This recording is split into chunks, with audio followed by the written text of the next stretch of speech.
I'm still focused on my focus project, and you cannot possibly be any more surprised by that news than I am. I'm Michelle. This is my romantic tangle, and it is Friday. I just looked. Friday, August 13th or 12th or something like that, and this is going to upload Saturday morning. I am still really enthused about my stitching and still managing to carve out some time to do it. I finished Kitty on Saltbox.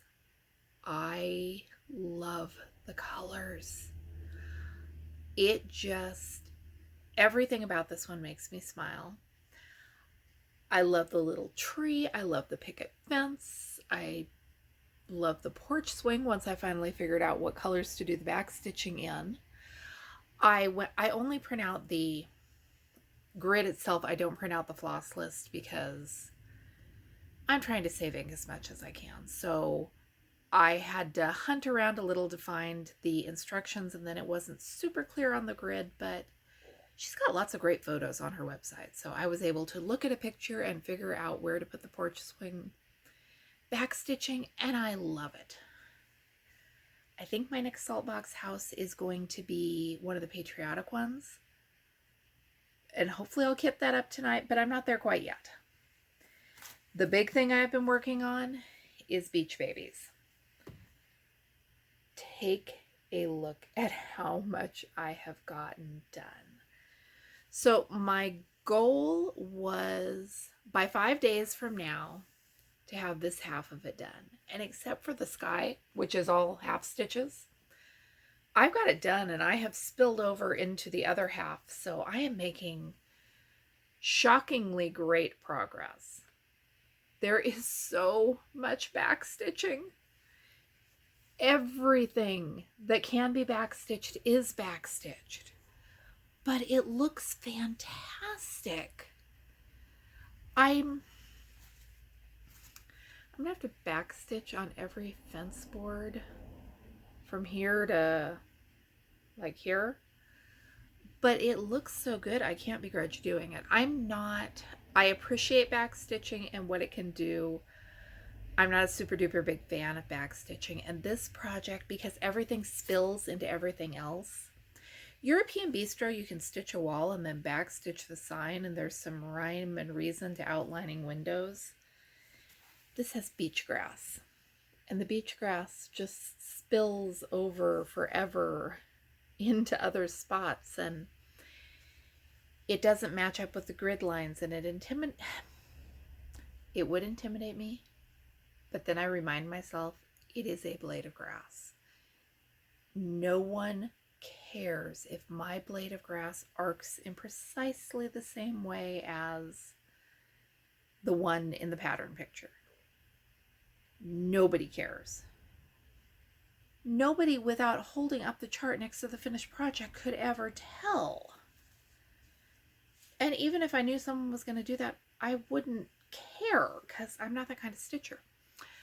So I did this week the sunbathers in the distance. This is the most ridiculous little bit of confetti stitching. I have been avoiding it like the plague, not because I thought it would be hard, but because I need like 6 inches of this color and 8 stitches of that color, and I was worried about inadvertently wasting floss and creating a problem for myself. At this point, I've got almost all of the bathing suits done, so what's left of those colors is what I've got of those colors. And worst case scenario, I'm subbing in DMC. This is not a high pressure situation, but on this confetti, you can tell now as I hold it up that these are people in the distance, and that the brown spots are their hair and the pink spots are their skin, and I think maybe these are coolers. On the chart, it's not that obvious what on earth you are stitching. So in this, it matters that every little stitch is where every little stitch is supposed to be to create the look of what it is. I fought with this for an afternoon. And then I went, I could have just made that beach and not stitched all of this. Except this picture tells a story, and these little girls need the people in the distance.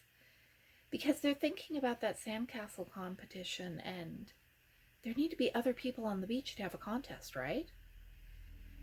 I love this. This evokes, even though it is totally not the kind of beach I went to as a kid, the memories. I can smell the suntan lotion. I can feel the gritty sand. I feel the elastic of the swimsuits. I love this thing. And the plan is to keep going and finish the other half. You can see, look at this little girl who is not yet backstitched. And then look at her friends. That backstitching makes such a difference. I think I'm going to keep going till I'm done. I hope I'm going to keep going till I'm done. If I don't keep going till I'm done and I work on something else instead, cross-stitching doesn't expire. It'll all work out. Then the other thing I'm happy about, I stopped at the Dollar Tree earlier this week to look for Halloween fabric. And they had a little bit. They had one piece that I didn't pull out of my bag to bring over here. There's a YouTube short if you want to go look at it. They've got two really pretty fabrics this year that would be great for bags and sewing. And then they've got a lot of more cutesy juvenile prints that aren't what I'm dying to find. But what I found is not what is showing up on their website. So I want to go back to it, find another Dollar Tree that has Halloween fabric and see what's going on. Once upon a time, they had Halloween flour sack towels. I was not able to find any, and I keep hoping against hope that they will bring them back. So far, they have not, but when I walked over to the kitchen section, I found these, or I found this, and I went, ooh, new flour sack towels. And I picked it up, and there were two hooked together, and that wasn't right because Dollar Tree doesn't sell towels in packets of two. Well, this time they do. These are by a company called Stitch and Weft, and they must be overstocked that got sent on to the Dollar Tree because I looked these up online and they're not cheap. I can't believe how much the world thinks you should pay for dish towels. So I got this set. One towel says, "This is my happy place." The other says, "No place like home." There's DMC embroidery floss clinging to it. And then I got the other one that I love. It is "Welcome to Our Farmhouse." And yeah, this one doesn't say anything, but this mattress ticking sort of fabric, I don't know why it evokes some kind of nostalgia in me that I love it. So I bought 3 sets of each because 2 towels for $1.25, and these are nice heavy cotton. The plan was to add them to my stack of dish towels and use them in my kitchen because there are never, ever, ever enough dish towels in a household of 5 people without a dishwasher. But then I got thinking, these are a good size to make project bags, and I could embroider something on the back side, one of my hot iron transfers. I could very much find an image of a little animal knitting or sewing, and on the back of a bag, or the front of a bag where the back said, "This is my happy place." That would be really a fun idea, especially, or to embroider, if I was going to give towels as a Christmas present, to embroider something on the other side. I know you wouldn't see both sides hanging from the stove, which is the whole point of embroidering them, but I kind of like that idea. And I really like the idea of making this into a project bag and using that as a lining. If you can remember back to when I used one of the B Dollar Tree flour sack towels to make a project bag, and it is a big project bag that I cram lots of little projects into that I love to death, so it's looking a little shabby because I have hauled it all over creation, but making more of them is an idea I'm really liking. Kind of think I should have bought more. And if you buy these, and if you are a knitter, they're secured with those little bulb safety pins that make fantastic stitch markers. So if you get them anyway, keep your little safety pins because those are useful.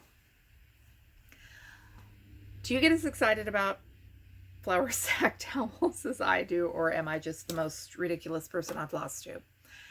Thanks for watching. I'm Michelle. This is my romantic tangle. I am going to go work on beach babies this evening because suddenly the hardest part of this project is that skyline.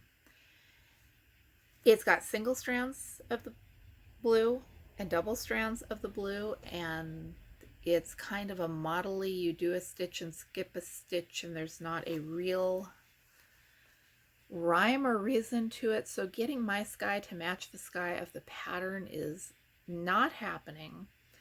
And I need to keep it just sort of accurate enough that I can keep track of where I am in the pattern.